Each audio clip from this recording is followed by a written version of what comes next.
Muy buenas, hoy nos metemos de lleno en un tema que es crucial en el derecho laboral de Costa Rica. ¿Qué pasa cuando llega una sentencia y no es la que esperábamos? Porque, a ver, que no sea favorable no significa que sea el final del camino, es más bien el inicio de un proceso muy concreto, el de la apelación. A ver, que te llegue una resolución en contra, pues hombre, no es plato de buen gusto, puede ser bastante frustrante. Pero, precisamente por eso, es fundamental saber qué partas se pueden jugar. Esto que vamos a ver es básicamente la hoja de ruta para entender cómo y sobre todo cuándo se puede pelear esa decisión.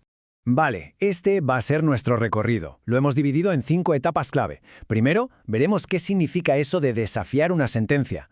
Luego nos meteremos con el documento más importante, el escrito de apelación. Seguiremos con el papeleo en el tribunal. Pasaremos a la fase de pruebas y sentencia final y acabaremos con unas reglas de oro que lo rigen todo. ¡Vamos a ello! Empezamos por el principio como tiene que ser. Una sentencia de un juez de primera instancia no es, necesariamente, la última palabra. La ley, por suerte, nos da un mecanismo para pedirle a un tribunal superior que revise el caso. Y ese mecanismo, claro, es la apelación. Pero, ojo, que no se trata de decir simplemente no estoy de acuerdo, para nada. La apelación es un recurso formal con unas reglas muy estrictas. Si no se presenta como toca, con los requisitos que pide la ley, el tribunal ni siquiera va a entrar a valorarla. Así que el primer punto clave es este. La forma es tan importante como el fondo. Y esto nos lleva directamente al corazón del asunto, a la pieza central de todo este puzzle, el escrito de apelación. Este documento no es un simple trámite administrativo, es el que va a marcar los límites y el enfoque de toda la revisión del caso. Lo que se ponga aquí y cómo se ponga es fundamental. El artículo 590 del Código de Trabajo en esto no deja lugar a dudas. El escrito tiene que tener sí o sí 3 elementos. Primero, las razones tienen que ser súper claras y precisas, explicando por qué se cree que la sentencia está mal. Segundo, si hubo fallos en el procedimiento, hay que señalarlos primero. Y tercero, ya después de lo formal, se entra en el meollo del asunto, en los problemas de fondo del caso. Y fijaos en esta cita del propio artículo que lo deja clarísimo. Lo que el Tribunal Superior necesita no es una clase de derecho, sino entender sin ninguna duda cómo y por qué la sentencia inicial ha perjudicado a quien apela. La clave de todo es la claridad, explicar el agravio, el perjuicio. Y aquí viene algo muy interesante, y es que el artículo 590, en cierto modo, facilita las cosas. No hace falta ser un experto jurista y citar leyes específicas. De hecho, si te equivocas citando una, no pasa nada, no te anulan el recurso. Pero, y aquí viene la advertencia importante, las razones que des en ese primer escrito son las que valen. No se pueden cambiar ni añadir cosas nuevas después. Esas primeras alegaciones dibujan el campo de juego y de ahí no se puede salir. Muy bien, ya hemos presentado el escrito. ¿Y ahora qué? Pues ahora la pelota pasa al tejado del tribunal. Vamos a ver cómo se mueve el expediente a partir de aquí. Y sobre todo, qué plazos hay que tener en cuenta. El proceso tiene un ritmo muy marcado. Según el artículo 591, la otra parte tiene solo 3 días para responder a la apelación. 3 días. Luego, una vez que el expediente llega al tribunal de apelación, este tiene 15 días para tomar una decisión. Y si el caso sube todavía más alto al tribunal de casación, este tiene un mes para dictar la sentencia final. Los plazos, como veis, son bastante ajustados. Pero antes de que el tribunal se ponga a mirar si tenemos razón o no, lo primerísimo que hace es una especie de control de calidad.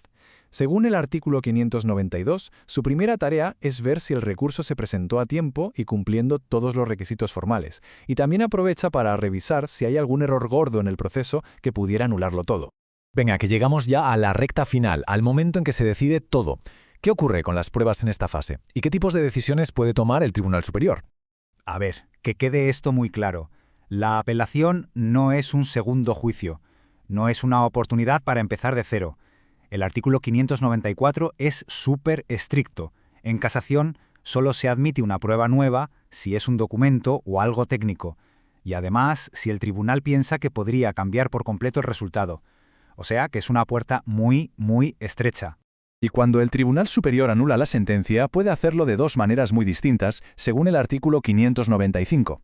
Una es la nulidad por procedimiento. Esto significa que hubo fallos en cómo se hizo el juicio. En ese caso, se devuelve el expediente para que se repita con un juez o jueza diferente. La otra opción es la nulidad por el fondo. Aquí el problema no es el cómo, sino el qué. La decisión original era legalmente incorrecta. Entonces el Tribunal Superior anula la sentencia anterior y directamente dicta una nueva, zanjando el asunto. Y ya para terminar vamos a quedarnos con 3 reglas de oro, 3 ideas clave que gobiernan todo el sistema de apelaciones y que son cruciales para entender cómo funciona de verdad. La primera, artículo 597. Los tribunales superiores juegan con las cartas que ya hay sobre la mesa, es decir, con las pruebas que ya están en el expediente. Segunda, artículo 598, una garantía de imparcialidad. Si un juicio se anula y hay que repetirlo, siempre será con una persona juzgadora diferente. Y la tercera, muy importante, del artículo 599, un recurso de casación deja la sentencia original en pausa.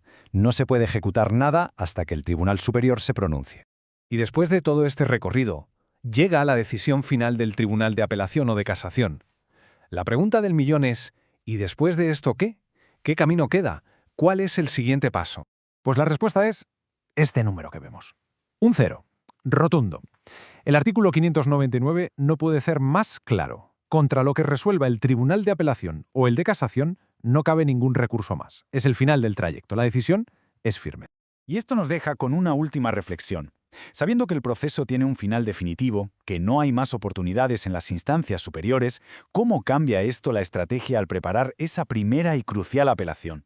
Es una pregunta que nos recuerda la importancia de hacer las cosas bien desde el principio, porque en este viaje puede que no haya una segunda oportunidad. ¡Hasta la próxima!